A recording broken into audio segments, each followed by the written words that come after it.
Hi, I'm Jamie and welcome to the chaotic life of a Canadian mom. This is the first video of my series called A Mom's Opinion, A Mom's Perspective. So a lot of the topics that I'm going to cover in this series are going to be topics that don't necessarily fall in the beauty community. I'm going to keep those over on my main channel, which is Glowing Beauty Addiction.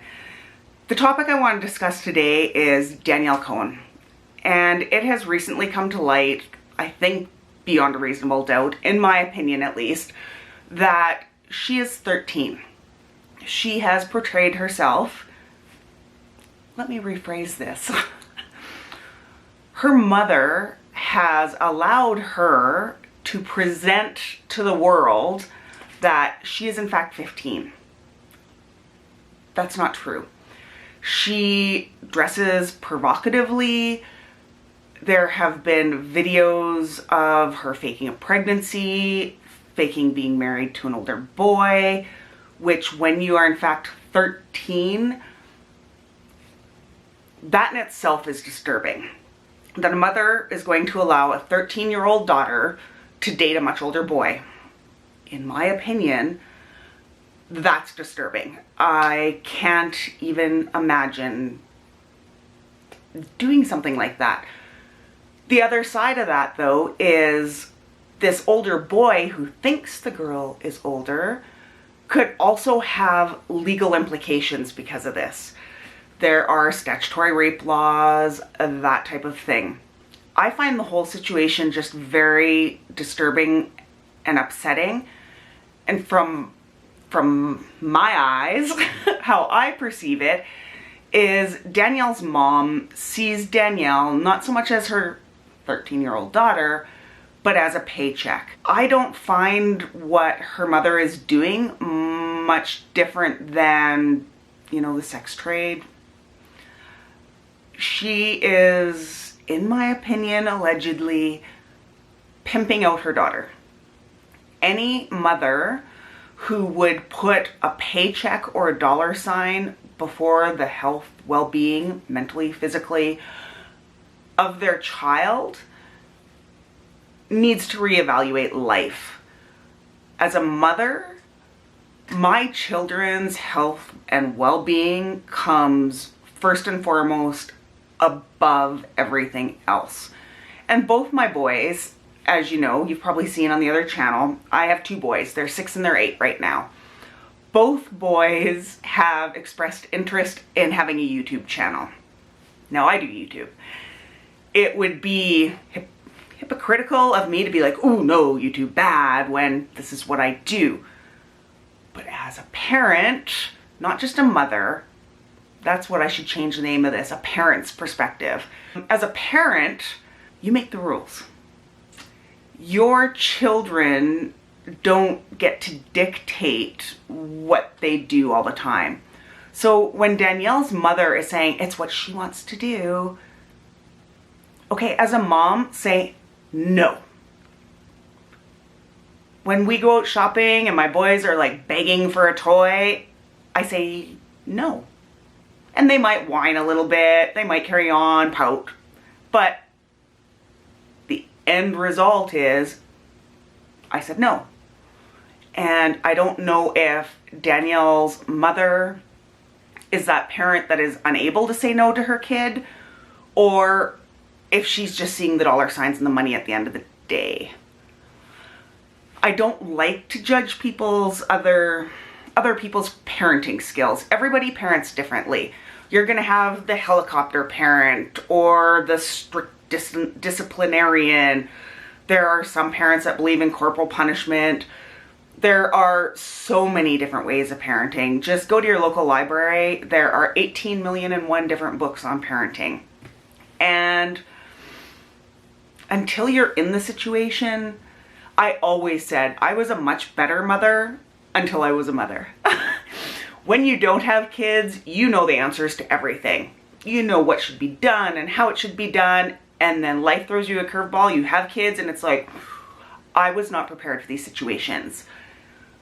But it does come down to you're the parent.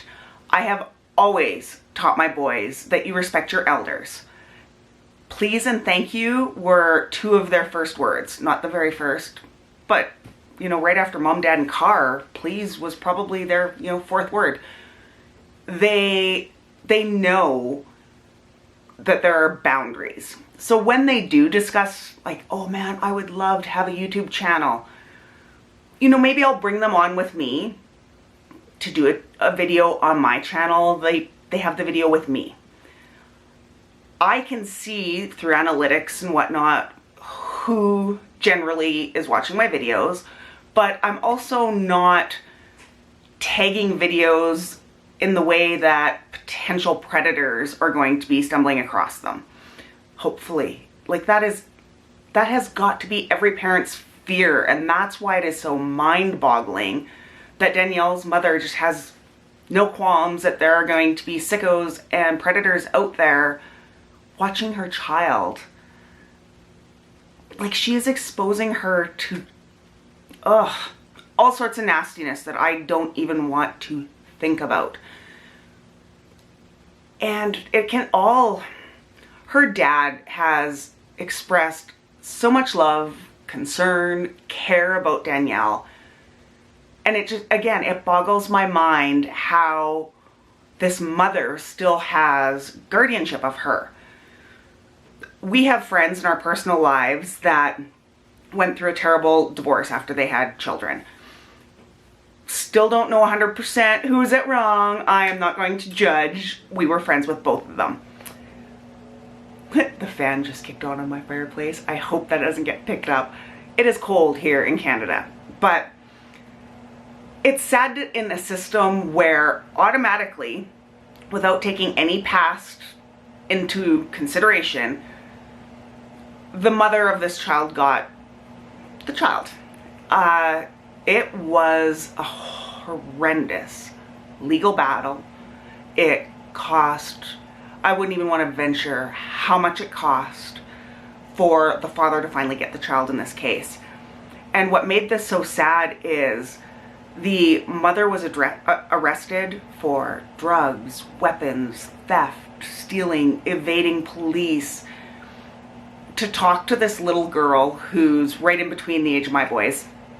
And she has seen things no child should ever have to see. But yet our system failed her for the longest time by allowing her to stay with her mother, living in a car at times.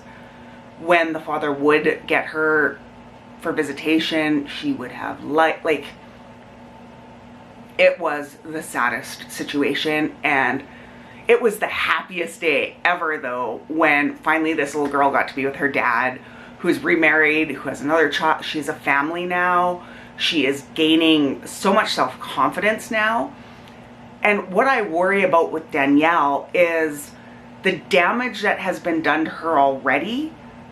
How long is that going to carry on? Already we see that Danielle's, her scale of self-confidence, self-relevance is based on likes and views. She probably has been so conditioned to the point where she sees herself as nothing more than a sex symbol at 13. How is that going to affect her as she gets older, when she does start to want to have a real relationship with somebody her age, when she's trying to form those bonds with people? How is she going to have enough value on herself that she doesn't feel like she has to be so out there? Does that make sense? So as a mom, this whole situation playing out has just, it has tugged at my heartstrings, and I wanted to talk about it.